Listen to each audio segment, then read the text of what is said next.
Hello, my name is Jennifer Pena and I will be discussing The Controversy of Fun Home, written by Alison Bechdels.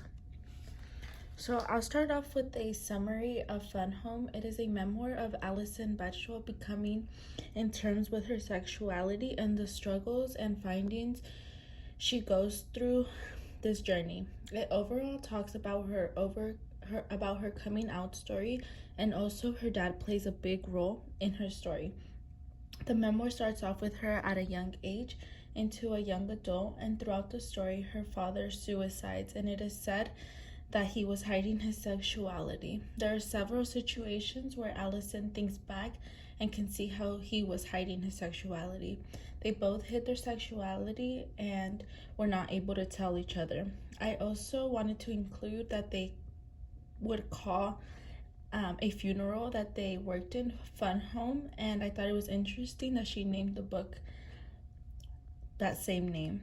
Now, you may ask yourself, why have the book been banned or been trying to get banned? So I'll go into some articles that explain the reasoning behind that.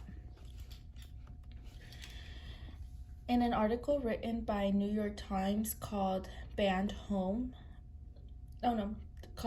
Books, Week to Focus on Comic Book and Graphic Novels, explains that in the College of Charleston in South Carolina, the school was threatened with a budget cut if they continued to include Fun Home. The next article I came across was an article called Case Study Fun Home, and the three incidents I will be talking about that this article mentioned.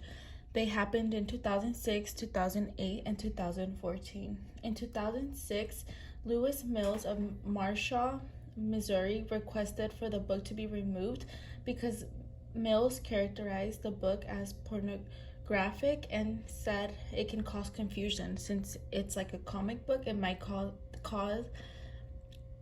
attract kids to the book, and then they will be exposed to pornographic parts of the book. In 2008, the University of Utah, a group started a petition after one student did not want to read the book, and he was offered an alternative assignment. The petition was removed because they accommodated the student who didn't want to read that book when asked. So in 2014, the College of Charleston, the legislature was debating about a budget cut because Fun Home was put into the summer reading program with incoming freshmen. And this is a quote from the article of Case Study Fun Home, which I thought was interesting.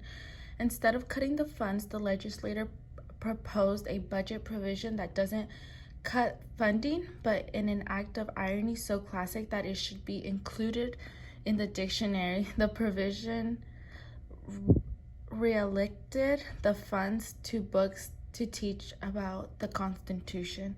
So in this quote, it shows that they instead wanted to use the fund to teach about Constitution and not about inclusion or diversity, like let's say in the LGBTQ community.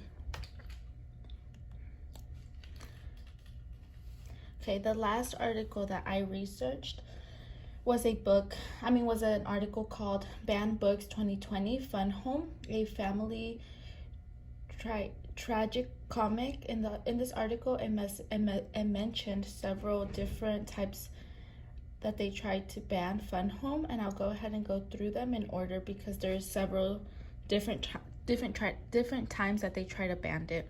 So in 2007, the book was challenged but retained in the public library, and it was for the same reason. They said it was pornographic. In 2008, it was challenged again in the Marshall Public Library, but again retained, so it was still allowed to be there. And then in 2016, the Duke University Durham students said that the novel objected deception of lesbian sexuality, arguing that the book is borderline pornographic and that they should not have been asked to read it.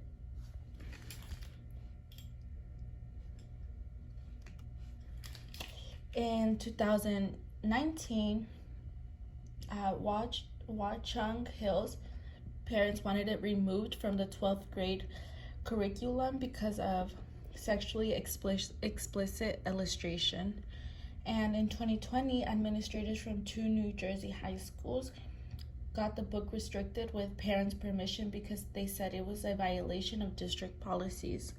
I wanted to mention that also in 2020, there was a new law that came out, like that it said books in the curriculum should involve inclusion. So that also means inclusion with like race, sexuality, and etc. So in conclusion, it was seen that Fun Home has a long history of trying to get banned, but a lot of the times it was retained and allowed to continue in college settings. I think it's important to have these type of books. A lot of people are sheltered from their sexuality due to religion and gender. When these books are included in classroom settings, it can help those who have been sheltered, and maybe it is something that they are struggling with.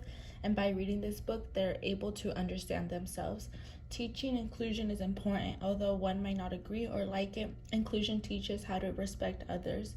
I also think if it is taught in college settings, everyone is an adult, and if they're comfortable with the reading, then they should continue. Thank you for listening to my presentation, and this is my works cited.